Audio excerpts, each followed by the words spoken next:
Masechet Choulin, résumé du Daftet.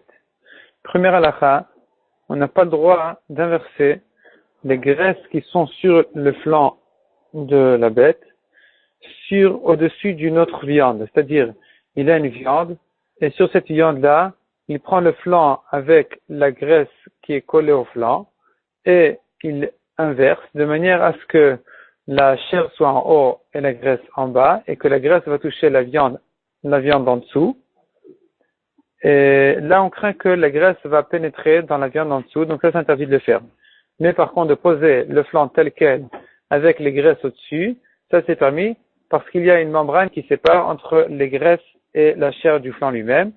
Et donc, ça fait qu'on ne craint pas que la graisse va pénétrer dans la chair des flancs.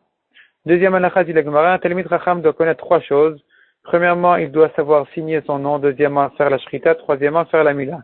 Il y en a qui disent qu'il doit connaître encore trois autres choses, qui sont le nœud de tefillin, les sheva brachot et les nœuds de tzitzit.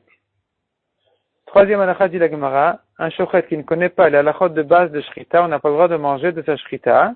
Et là, la Gemara cite les 5 halachot de base de shrita. L'arrêt est interdit au milieu de la shrita. On n'a pas le droit, deuxièmement, d'appuyer le couteau sur la bête. Troisièmement, ni de couvrir le couteau. Quatrièmement, de sortir de la zone de la shrita. Cinquièmement, d'arracher les simanim.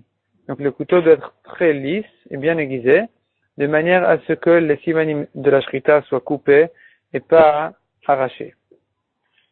Autre halakha dit la Gemara. Donc, est-ce qu'on est en train de dire en fait, c'est que le shochet qui ne connaît pas ces halachot-là, on n'a pas le droit de manger de sa shrita parce qu'on craint qu'il ait fait une mauvaise shrita. Quatrième halakha dit la Gemara, un shochet doit vérifier les simanim après la shrita. S'il ne les a pas vérifiés, la bête est interdite et on a une marloquette à savoir si elle a aussi une tumat nevela, oui ou non.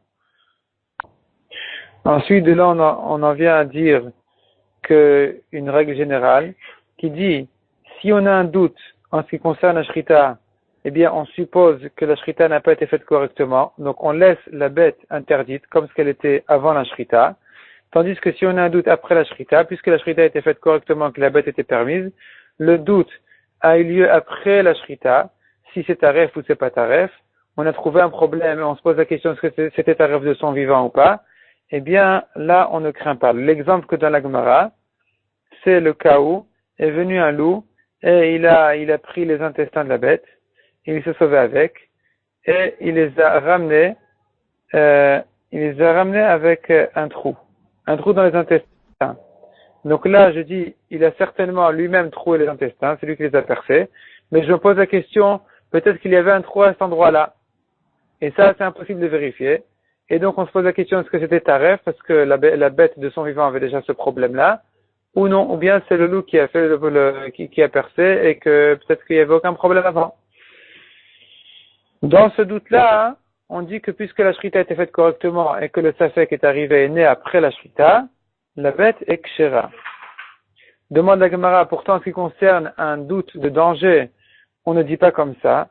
Et le cas est, si on a vu un oiseau, goûter une figue, on doit craindre que là où il a planté son bec, il y avait déjà un trou. Peut-être qu'un serpent a goûté déjà de cette figue-là avant l'oiseau. Et donc, c'est interdit de manger de cette figue-là parce que on craint ça. Donc, quelle est la différence entre le doute de tréfa, où là on dit que je n'ai pas à craindre que justement à l'endroit où il a déchiré les intestins, il y avait déjà un trou, alors qu'en ce qui concerne le danger, je crains qu'à l'endroit où l'oiseau a percé, il y avait déjà un trou de serpent. Répond la Gemara, Chamira Sakanta Meisura. Le danger est plus grave que le Issour, et donc on craint plus, on s'éloigne plus du danger, et dès qu'on a un petit safek, on dit déjà qu'on doit craindre déjà et interdire. La Gemara ramène la preuve de cette règle, c'est que si j'ai de l'eau découverte, je dois craindre qu'un serpent est venu goûter de cette eau-là, malgré que, en ce qui concerne les halachot de Touma, ou les halachot de l'eau de source qui sert à purifier les tmei metim, l'eau de source dans laquelle se trouve les cendres de la vache rousse.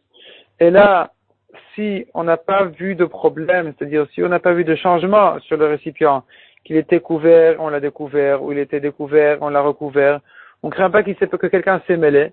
Je crains que quelqu'un s'est mêlé que si vraiment j'ai vu un changement. Mais si j'ai pas vu de changement, je crains rien. Tandis que là, de boire cette eau-là, on n'a pas le droit parce qu'on craint qu'un serpent est venu alors qu'il n'y a eu aucun changement sur l'eau. Le verre était découvert et personne ne l'a couvert. Il est resté tel quel et pourtant je crains.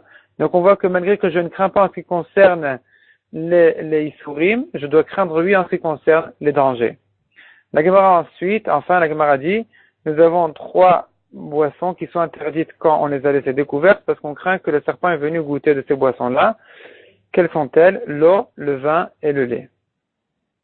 Le reste est permis, je n'ai pas à craindre que le serpent soit venu goûter.